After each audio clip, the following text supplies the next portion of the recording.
This is trip number 2 here in Comanche County, Kansas at the ranch. Yesterday we started implementing the plan and putting feeders, blinds, and treecoys out, doing all the brush in and stuff, and it's coming to life.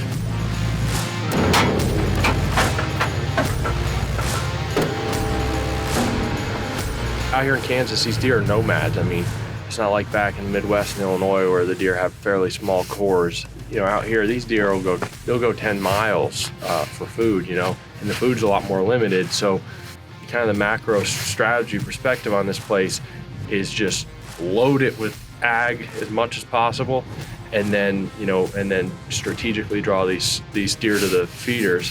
We're looking at, you know, I mean, a 5,700 acre blank canvas out here. You know, it's just been a big cattle ranch, you know, I mean, for years and years. So we got some huge flats and stuff that we can put, you know, a good combination of row crop cereal grains. I think we need to green this place up and then just, I mean, pack the food in there. And I'm talking about, you know, I mean, eventually we'd like to get to where we're having, you know, 500 to 700 acres of row crop on this place.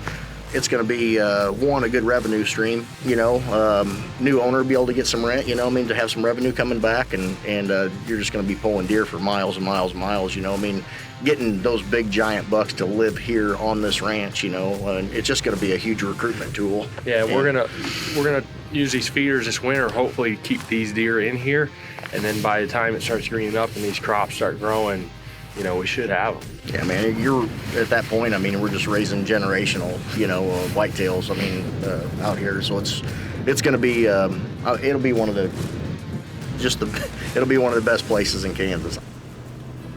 This flat that we're driving in, this is kind of the core of this southern end of the ranch, and this is what we're gonna load up with food. It's out here in the middle, away from the roads. The holding power of this place. This is our biggest patch of cover on the whole ranch. Big, huge point that leads up to what will be our crop fields. Got this feeder in here leveled up. Got a hole augered for treecoy where there's gonna be a ton of scent pouring out to the field. Brush this blind in. Got that one high out there so you can get out with deer in front of you, out with deer in the field, stay on the hill, behind the hillside, and get all the way out of here without having any impact. What's amazing about this place is even though it's, you know, 6,000 acres, the maintenance load of this place is so easy and efficient, you know, once it's all set up.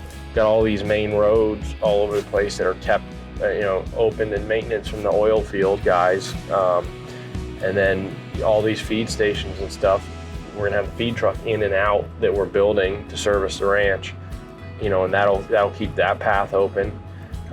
And your farmer's going to plant the main crops. We'll probably work a deal to plant some of these smaller little food plot wheat fields. So it's just going to basically be about running the cameras and filling feeders. Well, this one come together very nicely.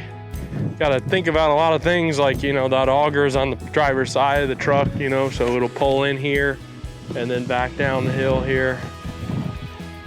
Fill her up.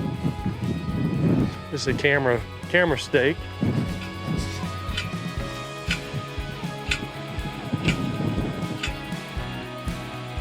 So these are our blinds. Black on the outside, black on the inside. Black matte vinyl on the outside. So there's no contrast when you open these windows. You see it's really shiny.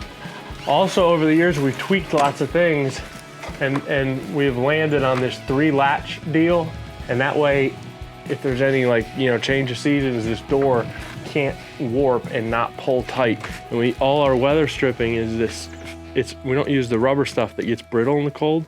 We use this bristle type, and that way we don't get the cracks and pops. Well, layers of strategy. I got my good friend Mike Holland back building the monster truck ranch servicing feed buggy of all time. It's a tandem with floaters, and we put I think it's a couple 200-300 bushel hopper on there with an auger. Then we'll have a big water tank, hydraulically pump water into the tank, you know, drive under our augers or our feed hoppers, fill up the hopper, and just bomb around the ranch.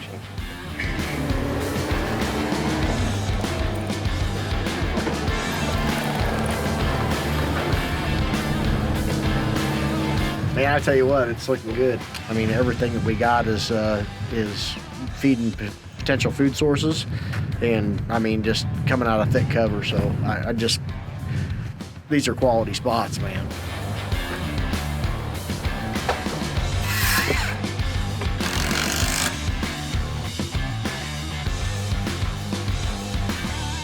So today's the last morning in Kansas. We pretty much got everything we wanted to do done. We got one more blind to put out that we brought with us. Gonna kind of gather up a couple other feeders that are scattered around the ranch.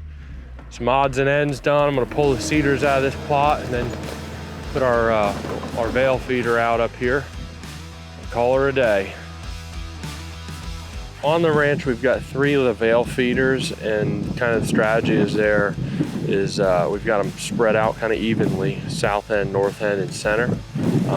During the winter, we're gonna throttle back on these other ones, just feed out of these, and that way we keep deer here in the winter until the stuff starts greening up, and then we have a really good chance of keeping them around. It allows us to kind of throttle the feed and throughout the off season.